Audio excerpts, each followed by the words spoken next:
Okay, we are continuing with thermodynamic laws. Another one of these laws is referred to as Clausius's theory. Let's just write that down. Clausius's theory. Okay, right, Clausius's theory. Okay, the Clausius theorem, stated in 1855, it states that for a system exchanging heat with external reservoirs and undergoing a cyclic process, an example of a cyclic process, it is a process which ultimately returns a system to its original state. So that's a cyclic process. Okay, cyclic process. Now, here's what's going to happen. What's going to happen is we'll put this out in words. Okay, for a system exchanging heat,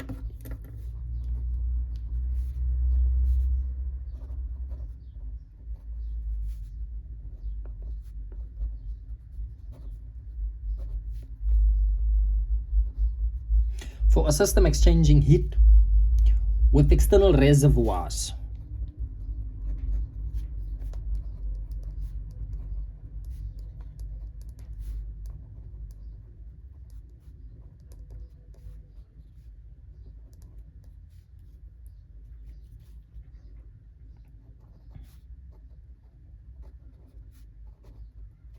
and undergoing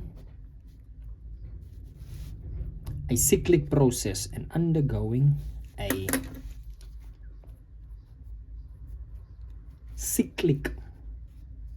cyclic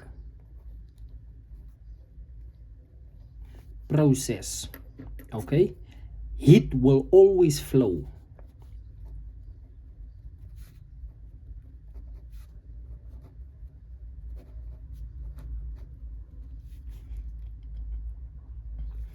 from a reservoir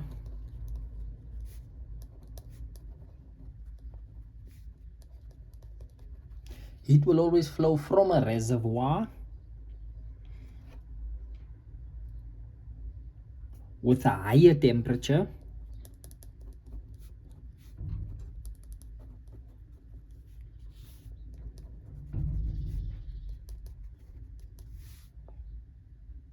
to a reservoir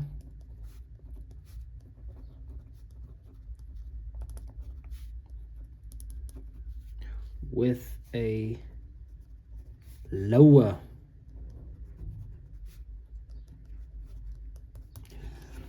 temperature.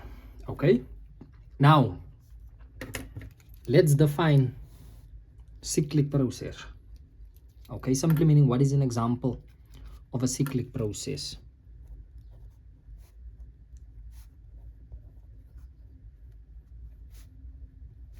An example of a cyclic process, it just means a process which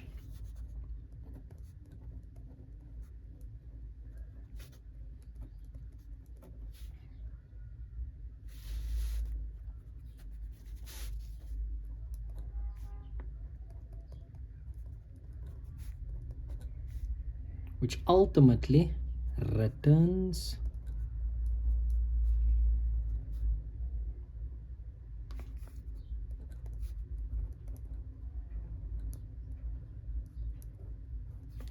a system to its original state.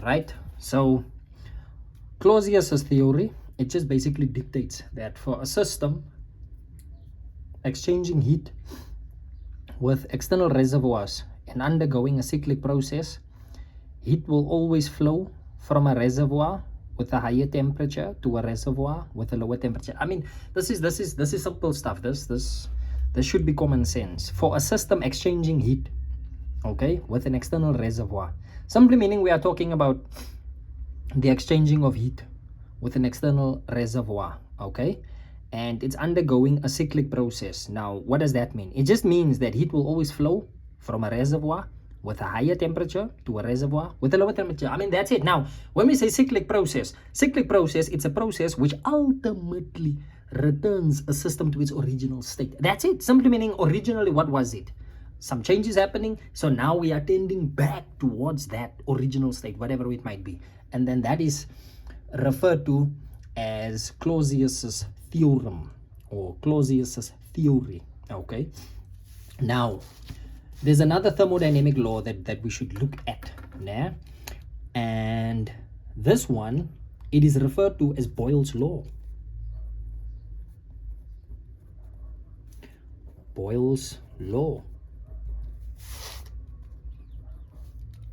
Okay, right, Boyle's law. Now, Boyle's law is an experimental gas law. Experimental gas law. Let's just write that down there. Experimental gas law. Right? And it basically is a description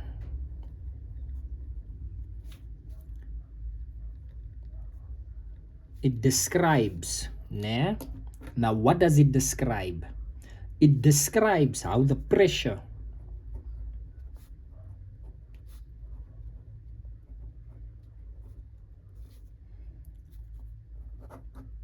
of a gas, okay, tends to increase as the volume of a gas decrease. Okay, right. So we have Boyle's law. Boyle's law.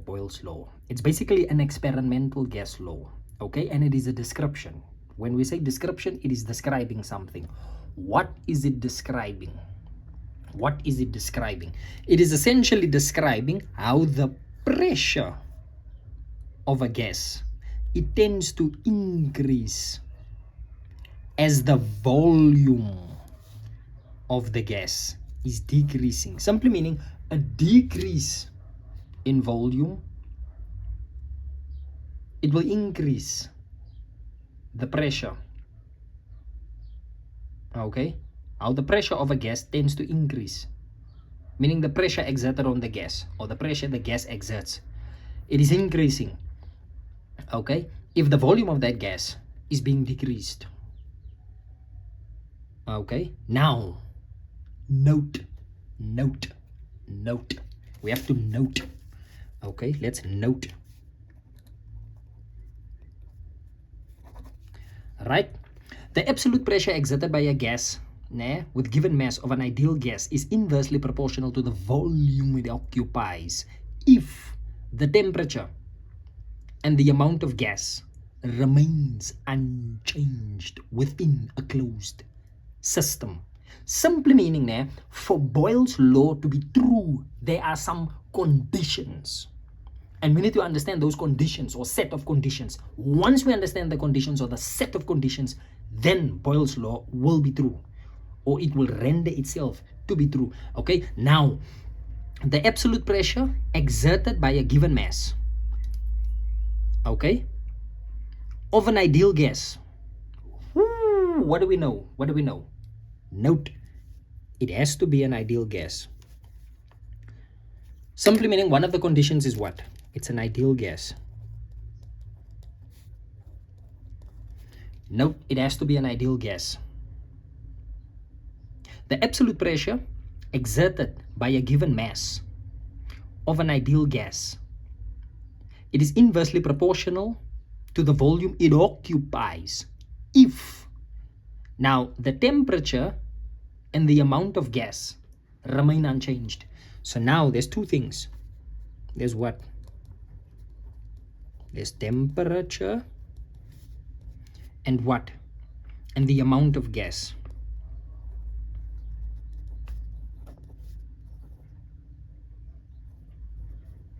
Now when we say temperature and the amount of gas, nah, both of them should do what? They should remain unchanged.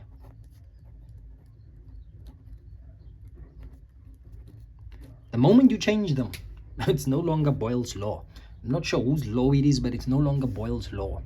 Okay? And then also, we are referring to what? A closed system.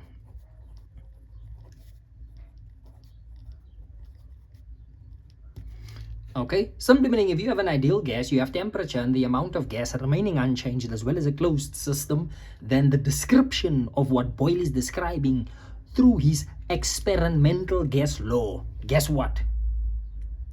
Then it is true. Simply meaning then it is factual. And what is he describing? He is describing how the pressure of a gas is tending to increase as the volume of that gas is actually in decrease.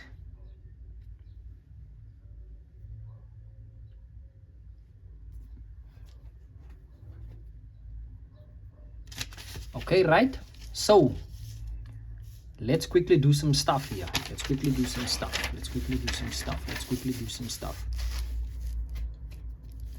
All right, what is it that we are going to do? We are going to state Boyle's law.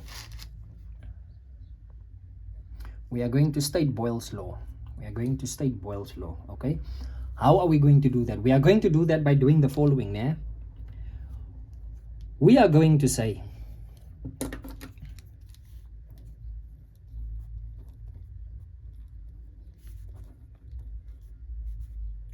Boyle's law. We are going to say P1 over P2 is equal to V2 over V1. Okay? Now, therefore, P1 times V1 is equal to P2 times V2. Okay? Simply meaning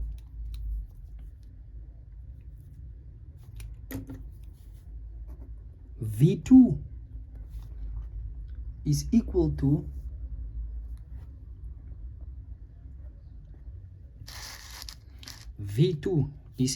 what?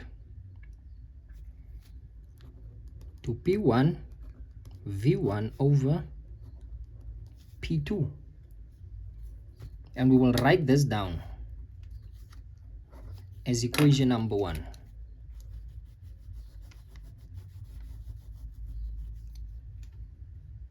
Okay. Now, let's define. If we say P1, what are we talking about here? If we are saying P1, what exactly are we talking about? We are talking about original pressure. Original pressure. If we are talking about P2, what are we talking about? We are talking about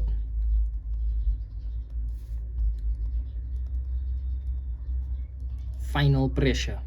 If we are talking about V1, we are talking about original pressure. If we are talking about V2, we are talking about final volume. It's volume, not pressure. Right? It's initial volume, final volume. Right? Also, if we are talking about T1 and then T2, it's basically original and final temperature. Okay, right.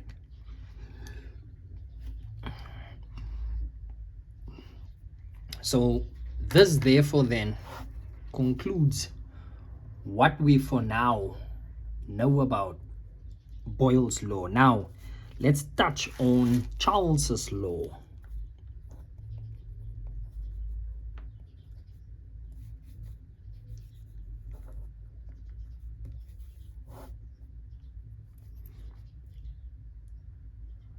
Charles's law, also known as the law of volumes.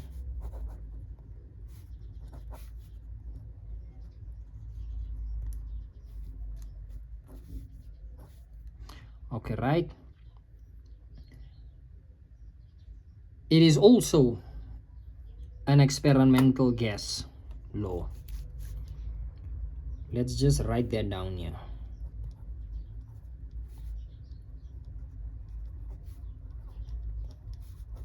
It is an experimental gas law. Okay. Now, when we say experimental gas law, all it basically says now is how gases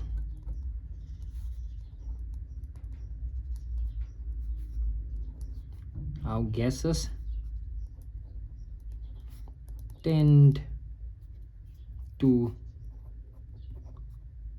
expand when heated.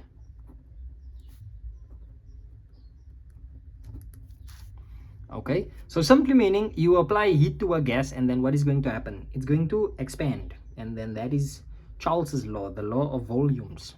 Okay, a modern statement of Charles's law, it just basically states when pressure of a sample of a dry gas is held constant, the Kelvin temperature and the volume will be directly related. When the pressure, note, okay, right, the gas, it will expand. It talks about what? Volume, and this is what volume, and this is what heat. It speaks to temperature. Okay, right? So please note, with Boyle's law, we are talking about volume and pressure. With Charles's law, we are talking about volume and temperature. Okay? When the pressure of a sample of a dry gas is held constant. Now, we need to make a note. What exactly does that mean? It means pressure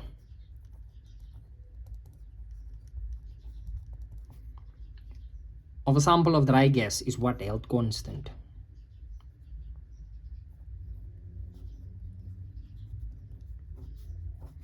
Simply meaning P final is equal to P initial. There's no variation in pressure. Pressure should what? It should remain constant. Okay? So now, when pressure of a sample of a dry gas is held constant, the Kelvin temperature, okay, and the volume will be directly related. They'll be related. This directly proportional relationship, it can be mathematically written out as, let's write it out as V1 over T1 equating into V2 over T2. Now, because of this, we can say that V2 is equal to T2 times V1 over T1, and this can be our second equation.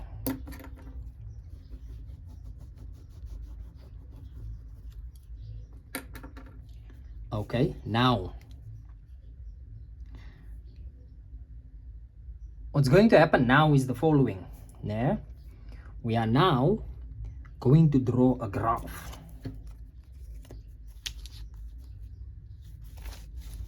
Okay, right, we are going to draw a graph, and then here's the graph.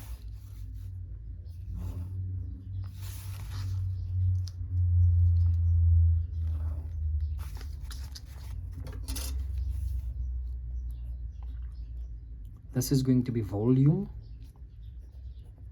and then this is going to be pressure, And then what is going to happen is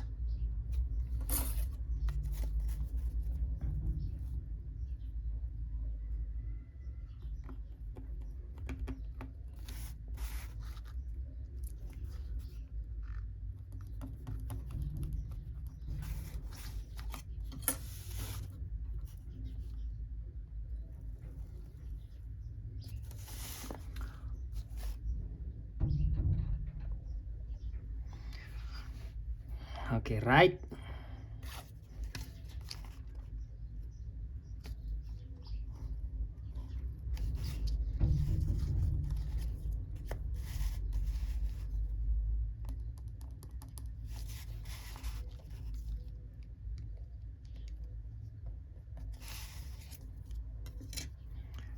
So this is going to be V1, this is going to be V2, and then this over here is going to be P2, and then this over here is going to be P1.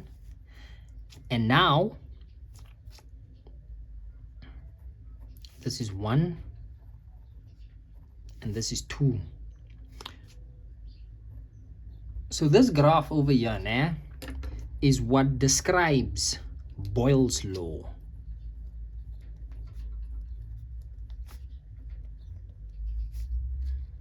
Okay, and then equally so,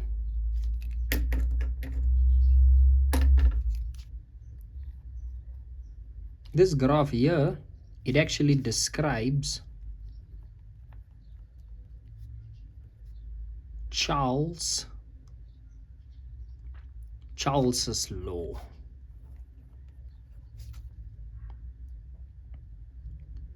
Now this we refer to now as a PV diagram.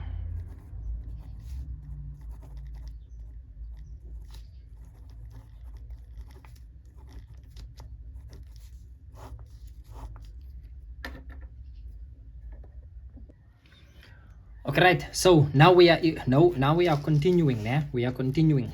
Please note, we were looking at, the last thing that we looked at is the PV diagram. The PV diagram, it basically, from a graphical perspective, describes Boyle's law in relation to Charles's law. Also note,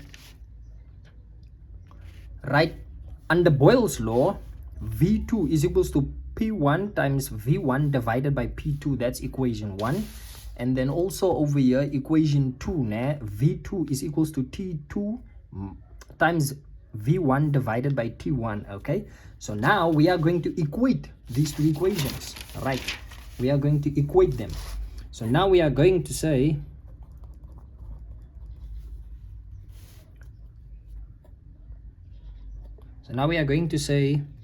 equation 1 equals to equation 2, or whatever, but yeah, right? So equation 1 equals to equation 2. So equation 1, it's basically V2 equals to V2. Now the V2 from equation 1, it is actually equal to P1 times V1 over P2, and that equates to the V2 of equation 2. The V2 of equation 2, it is basically equals to T2 times V1 over T1.